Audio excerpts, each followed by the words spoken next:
Ce rêve d'Amérique, certains l'ont réalisé. Depuis 3 ans, Laurent roule au volant de cette superbe Chevrolet Impala de 1961. Ce style de personnalisation qui rabaisse au maximum les voitures américaines, c'est le lowrider. Un mouvement relativement confidentiel en France qui concerne moins d'une vingtaine de voitures. Les jeunes, ils connaissent un peu parce qu'il y a tout ce qui est clip de Snoop, de Dr. Dre et autres. Donc quand ils voient l'Impala, ils savent pas forcément. Bon, il y en a plein qui croient que c'est une Cadillac, mais de par le fait de voir les jantes à rayons, qu'elles bougent un peu, parce que c'est vrai qu'on n'a plus d'amortisseur, donc la voiture elle bouge dès qu'il y a des pavés ou un dos d'âne. Après les plus anciens, c'est vrai que ça leur fait toujours plaisir de voir une américaine, donc, mais ils connaissent pas le lowrider, ils savent pas trop ce que c'est. Le mouvement lowrider est né aux États-Unis il y a une quarantaine d'années, importé par la communauté hispanique en Californie. C'est pour contourner la loi qui interdisait les voitures rabaissées que ces chicanos ont mis au point les suspensions hydrauliques caractéristiques de ces voitures. L'Impala, c'est vrai que c'est une voiture mythique quoi, pour faire tout ce qui est lowrider, Chevrolet, c'est vraiment de la voiture populaire et c'est vrai qu'ils font ça aussi sur de la Cadillac, donc là c'est plus dans le luxe. Mais le but du lowrider, c'est aussi de prendre une voiture populaire et de la magnifier, d'en faire limite une œuvre d'art. Là on n'en est pas une œuvre d'art, mais on la personnalise à son goût avec les codes du lowrider. Donc là déjà, un des premiers codes, c'est d'avoir de la jante à rayons de petit diamètre. Donc là c'est du 14 pouces et en général ils mettent du 13 pouces, donc c'est vraiment très petit. Donc moi j'ai opté pour du 14 pour conserver un tout petit peu de hauteur. Autre signe distinctif des lowriders, ces peintures très particulières, le paint strip. Donc ça c'est fait à la main avec un pinceau et c'est des artistes qui font ça. Il faut avoir une dextérité, réussir à faire la même chose des deux côtés. Et puis les pinstrips lowrider, c'est beaucoup d'arrondis. Tout ce qui est lowrider, en général, c'est plus de la peinture assez flash, des paillettes, beaucoup de paillettes. Aujourd'hui, si en France le mouvement lowrider reste sage, aux États-Unis, il connaît la démesure. En effet, les systèmes de suspension hydraulique sont poussés à l'extrême et donnent lieu à des shows complètement insensés.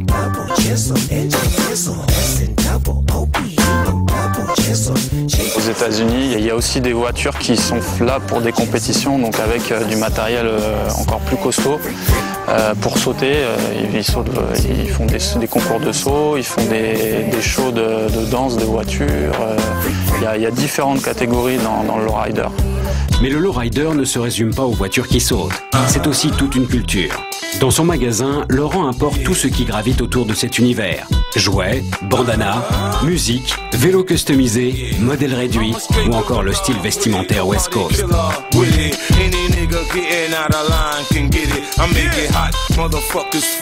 y a des choses assez simples, donc du Dickies, à la base c'est des vêtements de travail, mais tout ce qui est chemise à carreaux, tout ce qui est là c'est fait par Mr Cartoon, donc c'est un tatoueur, voilà, son délire c'est les clowns, c'est pas mal de choses qu'on voit dans l'esprit de Chicanos.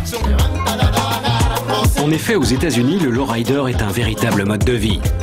Dans les milieux populaires chicanos, il s'inscrit dans l'histoire de la famille.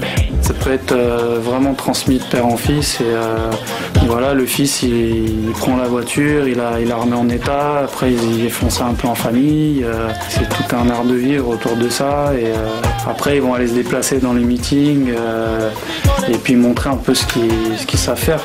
Mais quittons l'ambiance de la côte ouest.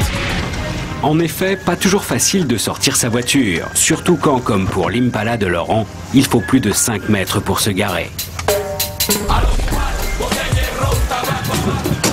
Pourtant, régulièrement, Laurent se rend en banlieue parisienne chez Farouk, alias Vegas, un autre heureux propriétaire d'une de ces belles américaines. Heureux, enfin presque. Regarde, je sais pas ce que j'ai, je crois que j'ai une fuite de... Soit c'est une fuite d'huile, soit j'ai plus de patates dans la batterie. Je te laisse regarder. Vegas a une fuite dans son système hydraulique, mais lorsqu'on est adepte du lowrider, il faut savoir être patient. Disons que quelqu'un qui veut être tranquille, qui veut pas avoir de galère, il prend pas un lowrider quoi. Ça prend minimum une semaine, le temps que tu reçoives tes pièces, tout ça. Donc voilà quoi. En attendant, la caisse elle est au box. Il y a toujours de l'entretien, des choses imprévues qui, même quand on vient de l'acheter, on peut avoir des surprises. C'est vrai que moi, pour ma part, c'est une voiture, quand je sors avec, je sais pas si je vais pouvoir rentrer tranquillou avec la caisse dans le box ou dans le garage. Ça, c'est sûr. C'est un risque. Mais après, voilà, ça fait partie du truc. Je pense au kiff que je vais avoir quand je vais sortir. Je pense pas à la galère que je peux avoir. Le kiff de Vegas, c'est de rouler à bord de sa voiture équipée de pompes hydrauliques et de vérins qui rendent les 4 roues autonomes. Alors ça s'appelle une switchbox. Donc c'est ce qui permet en fait comme une marionnette en fait de faire bouger la voiture. Ça c'est pour faire monter et descendre l'avant. Ça, la même chose mais pour l'arrière. Après ça c'est des mouvements de côté. C'est pour que la voiture en fait puisse aller sur le côté et puis remonter comme ça et puis tac tac quoi. C'est quelque chose qu'on voit depuis qu'on est petit dans les clips tout ça. Et puis pour vous dire, même moi je croyais que c'était un trucage à l'époque. Et puis maintenant de savoir que je peux le faire moi-même, c'est un kiff quoi. La voiture de Vegas est elle aussi une Chevrolet, mais une Malibu de 1979. Un style bien particulier qu'on appelle le G-Body. Donc comparé aux voitures des années 60, comme un classique, les Impala 63, 64, tout ça, c'est des voitures qui vont être avec des formes un peu plus carrées, on va dire. C'est des voitures un peu plus passe-partout, on va dire. Je préfère pas ce style-là, j'aime bien les deux. Après, on va dire, mon banquier, il a dit, tu prendras ça plutôt, quoi. Prix de cette merveille, environ 10 000 € déjà équipés de suspension. Vegas attend que ses finances lui permettent de repeindre sa voiture.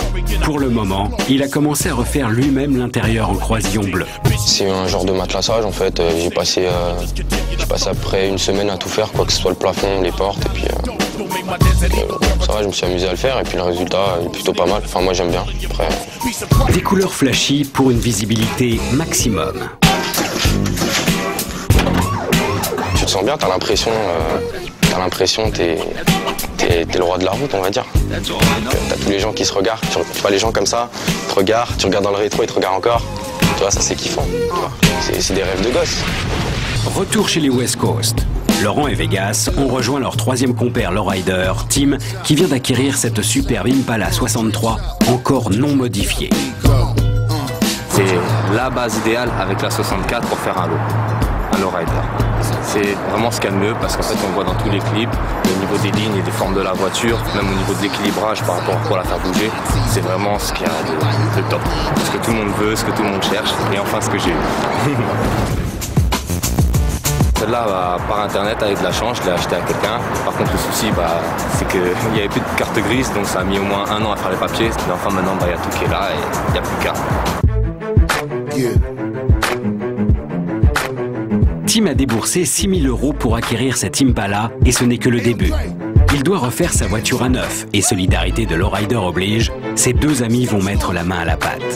Ouais, c'est bon, j'étais capé, j'ai enlevé la sellerie, j'ai enlevé la mousse, t'as plus qu'à remettre la mousse et à remettre le nouveau dessus. Il y a toutes les pièces, il n'y a plus qu'à charbonner. Le genre, c'est Lolo qui m'a trouvé ça. Il l'a mis ici là. Vu que j'ai mon shop et puis qu'on fait partie du même club, voilà, on s'entraîne un peu comme ça, comme on peut quoi. Jantes, moquettes, banquettes, jusqu'au chrome, absolument tout va être remplacé à l'identique. Ça revient moins cher toujours de les recommander plutôt que après de les refaire chromer soi-même. Parce que si on doit faire rechromer un pare-choc comme ça, le truc qui fait 2 mètres quasiment, eh ben, ils vont nous commander ça pour 400-500 € juste pour le faire rechromer. Et à condition que ce soit en état parfait. Alors que là, pour 300, même pas, pour 250 €, on a un pare-choc complet tout neuf livré à la maison. Ça fait une voiture speak and span comme on dit, nickel chrome. Nickel chrome, c'est effectivement la loi du genre dans ce royaume du flashy et de la brillance maximum. Quand on a un rêve, il n'y a pas de prix pour l'atteindre. Cette voiture-là, ça fait depuis que j'ai 15 ans, je la veux. Et voilà, il m'a fallu 10 ans pour l'avoir. Maintenant, s'il faut 2 ans pour la faire, c'est rien. Chez lui, Tim a entreposé toutes les pièces qu'il a reçues en import des États-Unis. Dans la vie, il est assureur, mais il a dû économiser sérieusement pour s'offrir ses 5 000 € d'accessoires et de pièces d'exception. Ça, c'est la nouvelle calandre que j'ai recommandée. Donc là, ce qu'on voit bien, c'est qu'elle a vraiment une forme bien triangulaire. ça monte et ça redescend. Vraiment une belle pièce. Ça, c'est une sellerie complète pour la voiture. Ça vaut un coût de 500 €. Ma famille pense que je suis un fou. Ils disent que je gaspille l'argent, mais une fois qu'ils ont vu la voiture, ils ont dit ah bah non, en fait peut-être tu gaspilles pas tant que ça. Après quand ils vont voir que les voitures c'est des voitures qui ont 50 ans, ils se disent ah oui en fait c'est patrimoine, c'est conservation, mais à ce moment-là ils comprennent déjà un peu mieux.